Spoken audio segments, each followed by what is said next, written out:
What's going on, guys? Fusion here, and as you can tell, this is the first episode in the Spider-Man review series leading up to No Way Home, and I'm really excited for this. I've been putting this off because I'm pretty lazy. Now that I'm finally ready to do it, I have all my notes, everything I want to talk about done.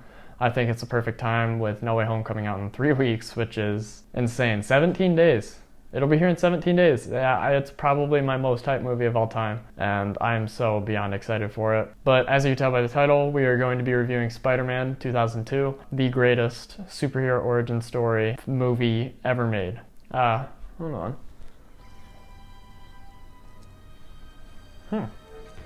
Weird. So I just want to start off with the good, which we're going to be here basically the entire video because I really don't think anything about this movie is bad.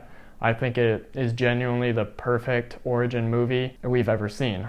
First off, this movie, just like Venom Let There Be Carnage, has a breakneck pace and it just never stopped. Within the first 5 minutes of the movie, we are introduced to his love interest, his best friend, the villain of the movie, obviously the spider bite. At the exact same night that Peter is transforming into Spider-Man, Norman Osborn is transforming into the Green Goblin. And they're really like a yin and yang in that scene. It's very similar on each side. As Peter becomes a hero, Norman becomes the villain, and it all happens overnight. One of my favorite things is the dynamic between Norman Osborn and Peter. It's just such a weird but realistic relationship because Norman doesn't really care about Harry. He's not really proud of him. He's had to switch schools for him forever.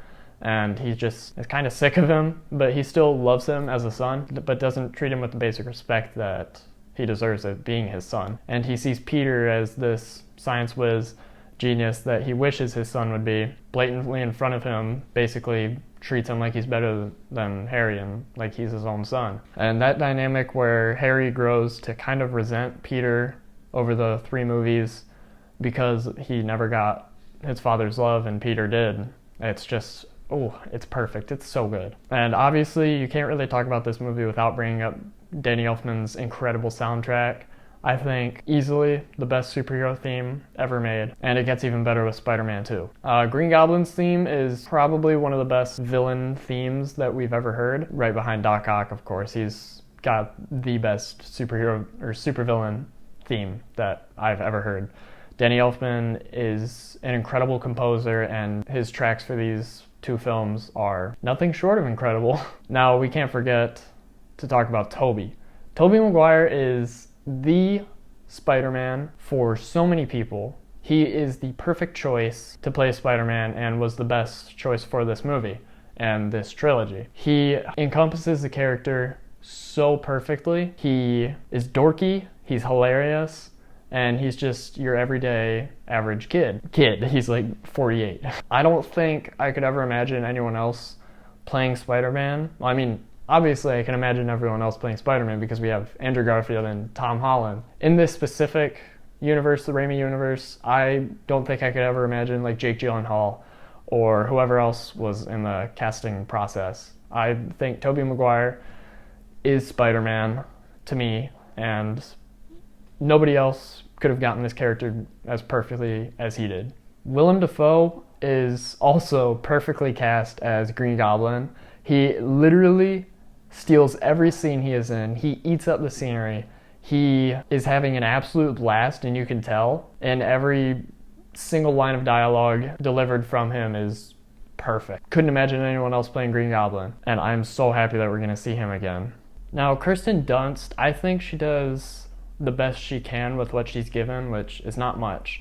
She really doesn't have all too much to do except scream and be the damsel in distress, but she definitely does improve in the next 2 movies. As love interest, she does well, and there's not really much to complain about there. Now, this movie is cheesy as hell, and it is corny as hell. I mean, those basically mean the exact same thing. Everything about these movies just feels like a comic book come right out of the pages and right to life. Sam Raimi does so much campy shit with this movie and the next 2 that they just feel exactly like a comic book. And that's especially prevalent with Green Goblin. Like I said, Willem Dafoe eats up the scenery, eats up absolutely everything he's in, and has a blast. There's so much like dorky, unrealistic things that Tobey does, like the way he talks, the way all the kids at the school act to him, and the way he's bullied. It's hilarious. in the perfect way. Rounding out the cast, we have Cliff Robertson and Rosemary Harris as Aunt May and Uncle Ben.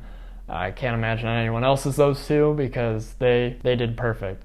Rosemary Harris is just your sweet grandma that you absolutely love to spend time with. Her house is super cozy.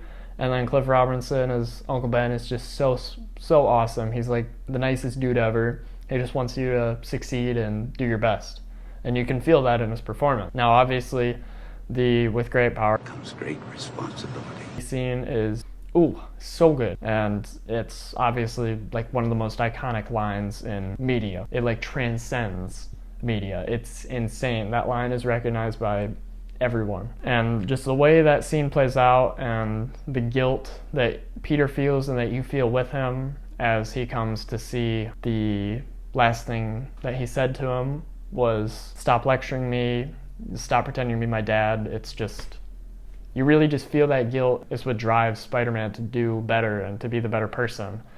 And it's just, I could go on for hours about how perfect this movie is. And obviously the Uncle Ben death scene, it's just made fun of for Toby's face, his hilarious cry faces. I don't ever really find them funny.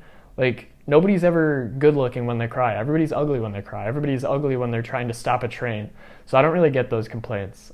If you saw me cry, I'm ugly as hell when I cry. If you saw me trying to stop a train with my bare hands, then yeah, I'd probably be making a pretty poopy face too. Cliff Robertson's acting just really gets me every single time. So does Toby. You can feel the raw emotion there and how genuinely devastated he is to see his uncle die. And every time I watch that scene, at the very least, I tear up. It's just, this movie has just so much good. There's honestly no bad. Everything with the Goblin versus Spider-Man at the second act, whatever it's called, the big balloon parade. I don't know what that's called. I don't know what that event was. But Macy Gray, that was all great. Mary Jane! Hello, my dear. It's Spider-Man!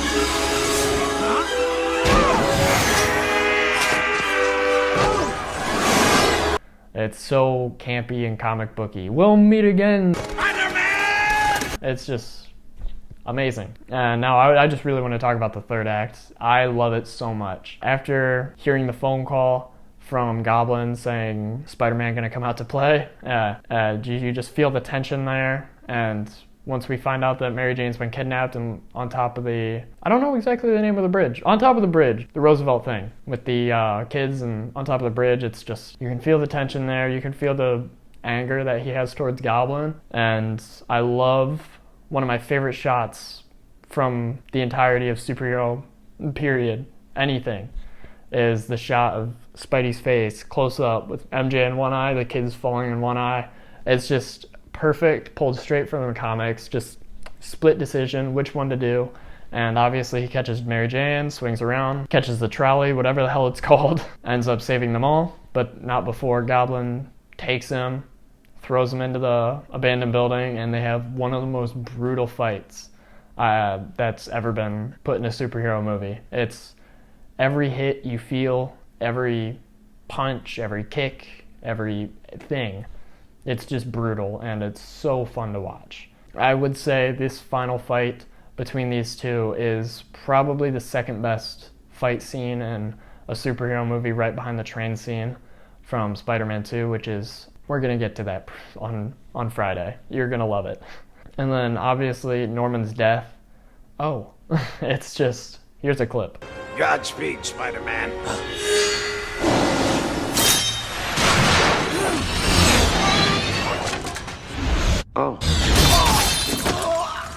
Everything about that edited perfectly. His acting, he's genuinely shocked to be seeing that coming straight towards him, and he knows he's gonna die, and it's hilarious, but it's also tragic because he doesn't want Harry to find out. Peter didn't want him to die. It was what had to happen. He had to protect himself, and it was great. And then we have the funeral scene between him and MJ, how she thinks that she may know who Spider-Man is after that kiss. Their conversation together is perfect. I love how he can't be with her even though he wants to. It just shows how good of a person Peter is. And then we have that monologue, which, yeah, it's great. But it's really corny, and it's on the nose, and there wasn't any other way to end this movie other than a really corny monologue from Tobey and that perfect final swing to the incredible Spider-Man theme by Danny Elfman. I absolutely love this movie. I would give it a 10 out of 10. I think this is the perfect superhero origin movie and one of the best movies I've ever seen, period. I love it so much. It's the first superhero movie I've ever seen, so I have a really deep personal connection with it. I grew up on this movie. Tobey has always been my favorite Spider-Man, and he always will be. Unless Tom really amazes me with No Way Home, Tobey will always be my favorite. Yeah, he'll always be Spider-Man to me. This movie will always be one of the best origin movie ever. And yeah, it's incredible. Sam Raimi did an amazing job bringing Spider-Man to life, and I couldn't imagine it any other way. So if you guys enjoyed this review, don't forget to leave a like, subscribe if you're not already. Stay tuned on Friday for my review of Spider-Man 2. And yeah, I'll see you guys then.